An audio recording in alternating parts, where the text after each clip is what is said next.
الاتصال بالسيد نصر جبور مسؤول المرصد الجيوفيزيائي بالرباط. مرحبا بك سيدي الكريم. مرحبا. هل لديكم أي معلومات أولية بخصوص هذه الهزة الأرضية التي ضربت عدد من المدن المغربية؟ الهزة الأرضية المسجلة هذه الليلة كانت مع تمام الساعة 11 ليلا و11 دقيقة. حددت البؤرة بمنطقة منطقة إيغيل بإقليم الحوز. تبعد عن مراكش حوالي 80 كيلومتر في اتجاه الجنوب الغربي.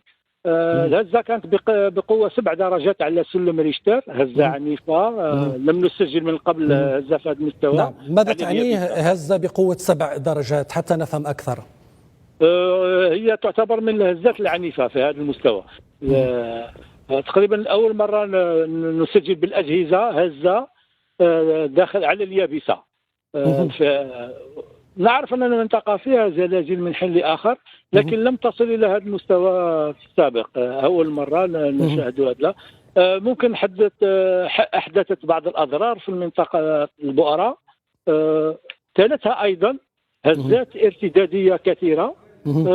هزة ارتدادية عنيفة كانت بحدود 6 درجات على سلم ريشتر، لكن الآن الهزات تتوالى الارتدادية لكن غير محسوسة، لأن أغلبها أقل من 3 درجات. إذن كانت هناك هزة أرضية بقوة 7 درجات وتلتها أيضا هزات ارتدادية.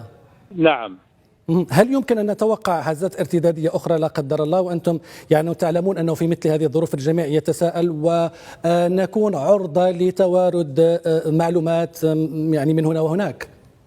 نعم، ستتوالى الهزات الأرضية هذا الارتدادية لبضعة أيام وبضعة أسابيع أخرى، لكن ستتناقص من حيث العدد ومن حيث القوة. لكن بعضها من حين آخر يشعر بها السكينة في المنطقة البؤرة. أما المناطق البعيدة، المدن البعيدة، الساكنة سوف لا تشعر بهذه الهزات. ما الذي يمكن أن ننصح به المواطنين وأنت تقول الآن وتعلن على قناة ميديان تي في بأننا سنتوقع هزات أرضية خلال بضعة أيام أو في الأسابيع القادمة، وما هي حدتها إن أمكن أن نتوقع أيضا؟ نعم، الحدة تكون أقل من الهزة الرئيسية هذا طبعا. الامتداد الزمني سوف يعطينا فكرة على هجرة هذه البؤر من منطقة إلى منطقة، لكن تبقى في حدود تقريبا 50 كيلومتر حول البؤرة الرئيسية. هذا ما يكون قوله. فقط ننصح الناس بعدم الهلع، الابتعاد عن حالات الخوف والفزع. فقط يستحضر أن هذه الظاهرة الطبيعية عندها نافذة زمنية توقع في هذه الأيام والأسابيع المقبلة، ويجب التعامل معها فقط بكيفية رزينة ودائما الاستدلال بالمعطيات العلمية. طيب، هو مركز الهزة الأرضية هو جماعة إيغيل التابعة لإقليم الحوز. نعم. نحن نتحدث جبال أطلس. نحن نتحدث عن مدينة مراكش، منطقة مراكش، وأيضا الامتدادات المحيطة بها على مستوى 50 كيلومتر. هذه هي المنطقة التي ستكون معنية بهزات ارتدادية خفيفة نوعا ما كما تقول خلال الأيام أو الأسابيع القادمة. إذن هذا بالضبط ما تقول. هذه المنطقة المجاورة للبؤرة هي المعنية أكثر، فالناس هذو يحتاطوا أكثر. فقط البنايات اللي فيها تصدعات يجب الابتعاد عنها حتى تمر الفرق الهندسية لإجراء المسح الكامل لهذه المناطق. ماذا عن بقية المدن الأخرى؟ الارتدادات أو الهزة ضربت مثلا الرباط، سلا، دار البيضاء، مكناس، فاس. ماذا عن هذه المدن؟ كيف هو وضعها في قادم الساعات أو قادم الأيام؟ هذه المدن تبقى دائما بعيدة على المنطقة البؤرة الرئيسية. يمكن يحسوا بالهزات الارتدادية لكن فوق مستوى 5 درجات على سلم ريشتر، ولو أنها قليلة، لكن ليسوا معنيين أكثر بهذه الظاهرة مثل المناطق القريبة في منطقة مراكش وتيرودانت، المناطق المجاورة الأقرب إلى هذه البؤرة. مهم. مهم.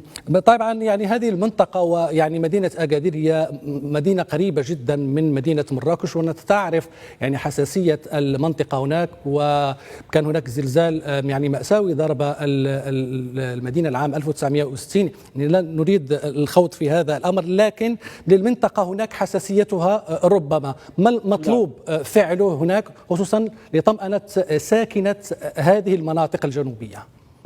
نعم، أكادير تبعد المدينة بحوالي 125 كيلومتر عن البؤرة.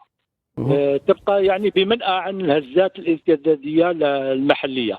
إذا كيف أكادير، أسفين، المدن الأخرى تبقى بعيدة، الصويرة، كل هذه المناطق تبقى بعيدة عن البؤرة الرئيسي.